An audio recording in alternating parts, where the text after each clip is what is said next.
고대 이집트 문명은 웅장한 피라미드와 신전으로 그 찬란함을 자랑했지만 그 이면에는 권력 유지와 혈통 순수성을 지키기 위한 복잡한 가족 관계와 비밀이 숨겨져 있었습니다.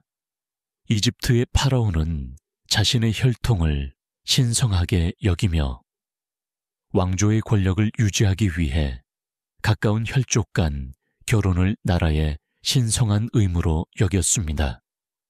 파라오는 오시리스 신의 화신으로 여겨졌으며 그의 혈통은 우주 질서를 유지하는 신성한 힘으로 믿어졌습니다. 이 때문에 혈통의 순수성은 곧 국가의 안정과 번영과 직결되었습니다. 이러한 전통은 단순한 개인의 선택이 아니라 국가의 운명을 좌우하는 신성한 책임이었습니다. 남매 간 결혼, 부친과 딸, 모친과 아들 간의 혼인은 금기에서 벗어나 왕실 권력을 지키는 전략이었습니다. 유사하게 고대 고려시대 왕실에서도 혈통을 지키기 위한 친척 간 결혼이 있었으나 조선시대에 들어 유교적 가치관이 확립되면서 이러한 관습은 사라졌습니다.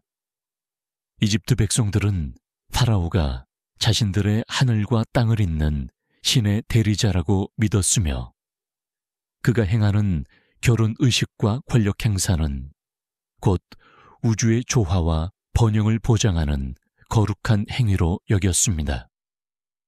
이집트의 이러한 전통은 현대인에게는 충격적으로 보일 수 있지만 당시에는 신성한 의무이자 국가를 유지하는 필수적인 제도였습니다. 고대 이집트 문명은 영혼을 위한 신전을 세우면서 인간의 몸을 욕망의 감옥으로 만들었습니다. 피라미드 내부, 아름다운 린넨과 향으로 가득 찬 공간 아래에는 아무리 불꽃도 지울 수 없는 비밀들이 숨겨져 있었습니다. 이집트는 지혜의 고향이자 신들의 땅, 완벽한 기하학의 나라로 숭배받았지만 그 심장부에는 순수 혈통을 어떤 대가를 치르더라도 지키고자 하는 어두운 집착이 있었습니다. 근친상간은 금기에서 신성한 의무로 변화했고 이로써 파라오의 신성한 혈통, 신화가 이어질 수 있었습니다.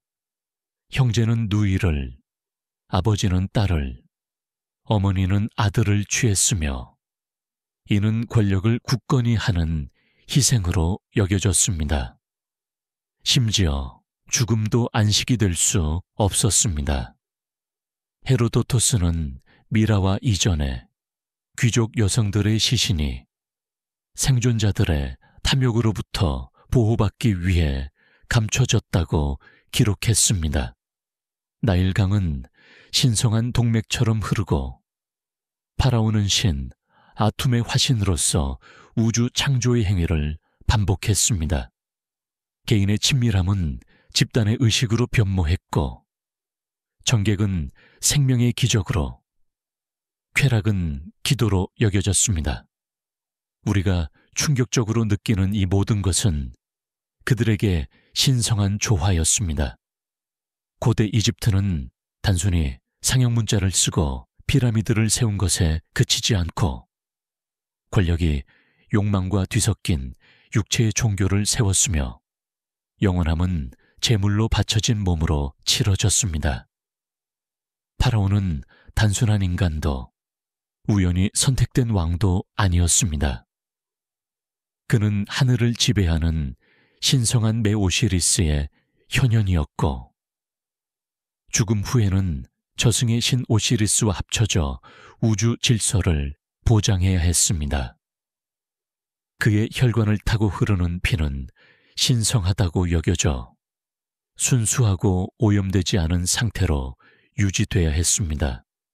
따라서 다른 문화에서 금기로 여겨진 근친 결혼이 종교적 명령으로 바뀌었습니다. 신들은 즐거움의 행위로 우주를 창조했습니다. 아툼이 스스로에게 생명을 주고 그의 정객으로부터 공기와 습기가 탄생했습니다.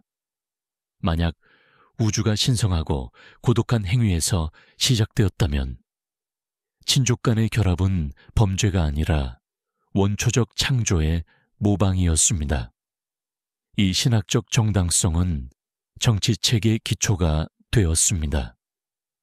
군사정복이나 거대한 기념물이 아닌 파라오가 다른 종족임을 주장함으로써 왕위가 유지되었습니다. 순수한 혈통은 보이지 않는 성벽처럼 왕관을 보호했습니다. 이를 지키기 위해 상상할 수 없는 일들도 용인되었습니다. 누이는 아내가 되고 아들은 어머니의 배우자가 되었으며 딸은 아버지에게 바쳐졌습니다.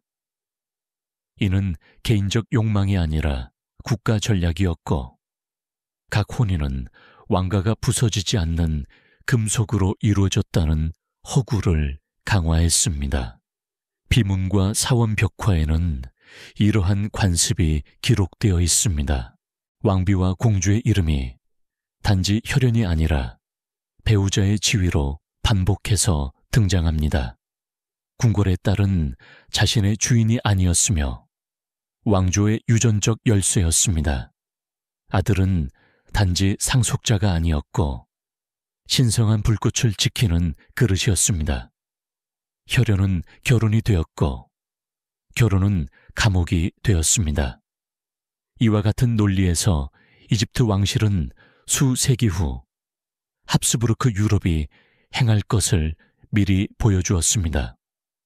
유럽에서는 사촌과 삼촌 간 결혼이 뚜렷한 턱과 기형적인 얼굴로 남았지만 이집트에서는 훨씬 더 급진적으로 진행되었으며 신성한 망토로 둘러싸여 의문을 허락하지 않았습니다. 근친상간은 숨겨진 수치가 아니라 신전과 의식에서 정당화된 공적 의무였습니다. 신성혈통을 지키려는 집착은 궁정뿐 아니라 대중의 상상 속에도 자리 잡고 있었습니다. 사람들은 파라오가 누이와 결혼하는 것을 지켜보며 그 결합이 우주의 조화를 유지하는 가장 완벽한 형태라고 믿었습니다. 고대 이집트 문명은 영혼을 위한 신전을 세우면서 인간의 몸을 욕망의 감옥으로 만들었습니다. 피라미드 내부 아름다운 린넨과 향으로 가득 찬 공간 아래에는 아무리 불꽃도 지울 수 없는 비밀들이 숨겨져 있었습니다. 이집트는 지혜의 고향이자 신들의 땅, 완벽한 기와학의 나라로 숭배받았지만 그 심장부에는 순수 혈통을 어떤 대가를 치르더라도 지키고자 하는 어두운 집착이 있었습니다.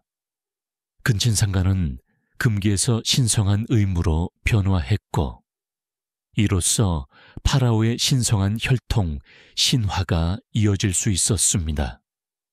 형제는 누이를, 아버지는 딸을, 어머니는 아들을 취했으며 이는 권력을 굳건히 하는 희생으로 여겨졌습니다. 심지어 죽음도 안식이 될 수 없었습니다.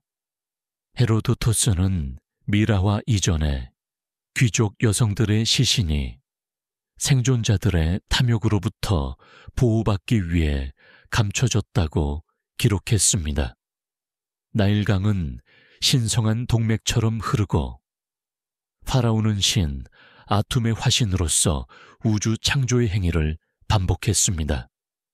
개인의 친밀함은 집단의 의식으로 변모했고 전객은 생명의 기적으로, 쾌락은 기도로 여겨졌습니다.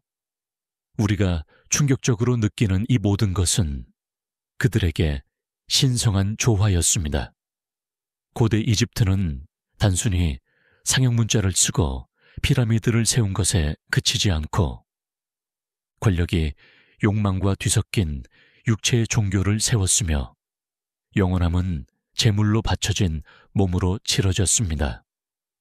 파라오는 단순한 인간도 우연히 선택된 왕도 아니었습니다. 그는 하늘을 지배하는 신성한 메오시리스의 현현이었고, 죽음 후에는 저승의 신 오시리스와 합쳐져 우주 질서를 보장해야 했습니다. 그의 혈관을 타고 흐르는 피는 신성하다고 여겨져 순수하고 오염되지 않은 상태로 유지돼야 했습니다. 따라서 다른 문화에서 금기로 여겨진 근친 결혼이 종교적 명령으로 바뀌었습니다. 신들은 즐거움의 행위로 우주를 창조했습니다. 아툼이 스스로에게 생명을 주고 그의 정객으로부터 공기와 습기가 탄생했습니다. 만약 우주가 신성하고 고독한 행위에서 시작되었다면 친족 간의 결합은 범죄가 아니라 원초적 창조의 모방이었습니다. 이 신학적 정당성은 정치체계의 기초가 되었습니다. 군사정복이나 거대한 기념물이 아닌 파라오가 다른 종족임을 주장함으로써 왕위가 유지되었습니다. 순수한 혈통은 보이지 않는 성벽처럼 왕관을 보호했습니다. 이를 지키기 위해 상상할 수 없는 일들도 용인되었습니다. 누이는 아내가 되고 아들은 어머니의 배우자가 되었으며 딸은 아버지에게 바쳐졌습니다. 이는 개인적 욕망이 아니라 국가 전략이었고 각 혼인은 왕가가 부서지지 않는 금속으로 이루어졌다는 허구를 강화했습니다. 비문과 사원 벽화에는 이러한 관습이 기록되어 있습니다. 왕비와 공주의 이름이 단지 혈연이 아니라 배우자의 지위로 반복해서 등장합니다. 궁궐의 딸은 자신의 주인이 아니었으며 왕조의 유전적 열쇠였습니다. 아들은 단지 상속자가 아니었고 신성한 불꽃을 지키는 그릇이었습니다.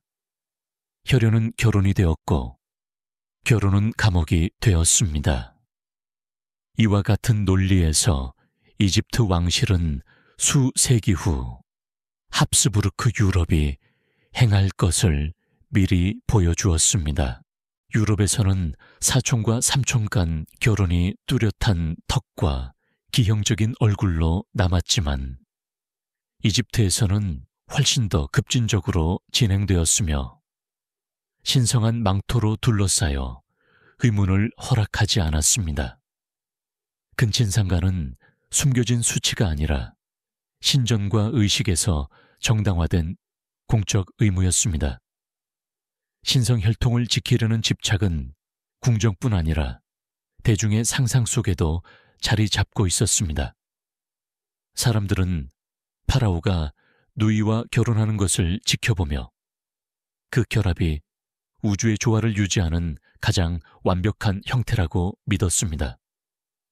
호루스의 화신인 군주가 할 수 있다면 왜 우리도 안 되겠는가? 시간이 흐르면서 이 생각은 궁전의 기둥에서 시골의 오두막까지 내려갔습니다. 파이움 지역에서는 수세기 후 형제들 사이에서 작성된 결혼 계약서가 발견되었는데 이는 이러한 관습이 일반화되었음을 보여줍니다. 고대 이집트는 자연스러운 것이 이미 신들의 몸에 새겨져 있다는 생각을 중심으로 정체성을 세웠습니다. 하늘과 땅은 원초적 부부였고 나일강은 들판의 애인이었으며 오시리스는 분해되었으나 그의 부활한 남근 덕분에 생명이 이어졌습니다. 이 우주에서 신화마다 피와 욕망이 엮여 있었으며 왕실 근친상간은 우주의 법칙을 인간 세계에서 반영한 것으로 여겨졌습니다. 우리 시대에는 충격적일 수 있으나 그들에게는 질서였습니다. 알렉산드리아의 왕실 결혼식 장면을 상상해 보십시오. 횃불이 밝히는 거대한 홀, 연고추로 장식된 기둥, 불꽃 속에 피어나는 향의 냄새, 신부와 신랑은 형제자매로 순백의 겉옷과 보석이 박힌 왕관을 쓰고 북과 피리소리에 맞춰 걸어갑니다. 사람들은 경외심으로 묵묵히 그들을 바라봅니다. 이것은 금지된 행위가 아니라 신들이 땅 위에서 다시 태어나는 재현이며 나일강이 계속 흐르고 농작물이 잘 자랄 것이라는 보증입니다. 그러나 그 장엄함 뒤에는 침묵하는 비극이 숨겨져 있습니다.